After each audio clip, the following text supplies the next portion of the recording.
Olá, sou Cristina Zalim, doutoranda em Linguística na Universidade Federal de Juiz de Fora e vou apresentar o trabalho intitulado Concordância Nominal Variável no PB, um estudo experimental sobre a produção adulta e infantil.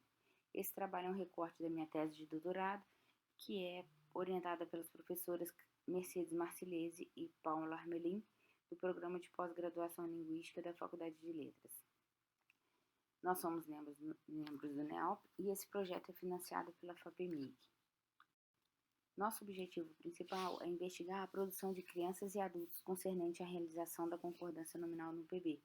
Para isso, partimos da premissa de que o PB exibe padrões variáveis de concordância nominal, dentre os quais destacamos dois padrões gerais.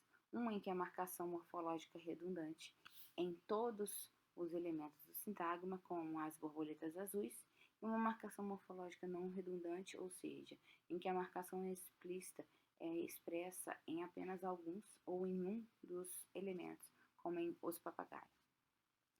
A alternância de padrões de concordância tem sido amplamente estudada no âmbito da sociolinguística variacionista, cujos estudos dependem que tal alternância não se trata de um fenômeno aleatório, e sim ele é condicionado à atuação de fatores linguísticos e extralinguísticos, dentre os quais destacamos a saliência fônica, cujo princípio foi inicialmente proposto por Leme-Linaro, e estabelece que formas fonologicamente mais salientes, considerando a diferença de material fônico entre a forma singular e plural, como em coração, corações, seriam mais perceptíveis acusticamente e, portanto, mais suscetíveis a serem marcadas morfologicamente no plural do que as formas menos salientes, como coisa, coisas.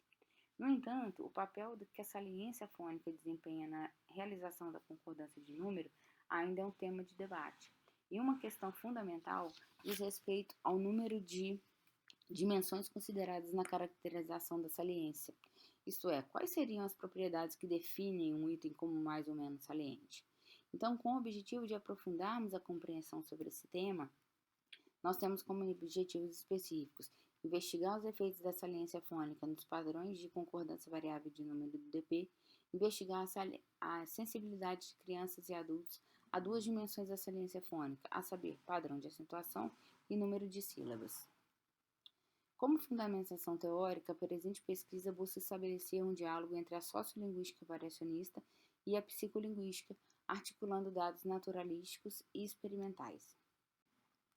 Como dados naturalísticos, nós temos a amostra de fala espontânea de crianças entre 3 e 6 anos em contexto de interação com seus cuidadores, e como dados experimentais, a partir de tarefa de produção semeliciada a partir de imagens, da qual participaram 20 crianças e 21 adultos, e foram selecionados como variáveis independentes o padrão de acentuação e o número de sílabas, e como variável dependente o número de produções redundantes e não redundantes em cada condição. A tarefa experimental consiste em uma tarefa interativa em que os participantes deveriam identificar uma carta por meio de perguntas do tipo sim e não. Como resultado, ao compararmos os dados naturalísticos experimentais da produção de crianças e adultos, nós observamos nos dados espontâneos padrões semelhantes na fala da adulta e infantil, ou seja, maior produção de sintagmas plurais redundantes. Nos dados experimentais, nós observamos diferenças importantes entre os dois grupos. Afinal, enquanto os adultos repetem uma maior produção de sintagmas redundantes dos dados naturalísticos, as crianças produziram uma quantidade equivalente de sintagmas redundantes e não redundantes. No que diz respeito aos resultados obtidos acerca das dimensões das saliências analisadas, nós observamos que somente os adultos se mostraram sensíveis ao padrão de acentuação, ainda que na direção contrária à visão mais difundida na literatura. No que diz respeito ao número de sílabas, nem adultos nem crianças apresentaram diferenças significativas entre os níveis da dimensão. Como considerações finais, os dados naturalísticos se mostram compatíveis com o princípio da saliência, embora os dados experimentais aqui obtidos, assim como outros reportados em estudos prévios, apontam divergências entre a produção adulta e infantil.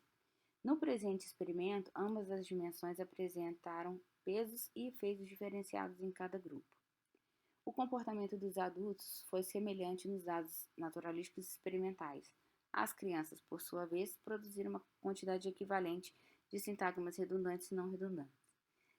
Com o objetivo de aprofundarmos a produção, a interpretação, o estudo sobre a saliência, um novo estudo experimental está em andamento com o intuito de investigar a sensibilidade de falantes à dimensão processos morfofonológicos de formação de plural.